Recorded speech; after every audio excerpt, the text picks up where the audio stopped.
ကစားလို့ဘဝအမောတွေပြေပြောင်းလန်းဆန်းကြပါစေတနေ့နဲ့တနေ့သာယာချမ်းမြေ့တိုးတက်ရအောင်ဒီရှင်သန်ရာဘဝမှာပညာဉာဏ်မြင့်မှာအယုသားဆုံးကဖြတ်တန်းသွားတယောက်နဲ့တယောက်ကူပါအစိုးများတဲ့မှာအကောင်းဆုံးကြိုးစားဖို့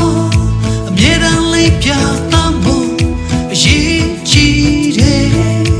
အတော်ကြီးတဲ့လူကိုကြိုးပဲသိတဲ့လူတွေမဖြစ်အောင်တို့ကြိုးစားမယ်ဒီနေ့ကစား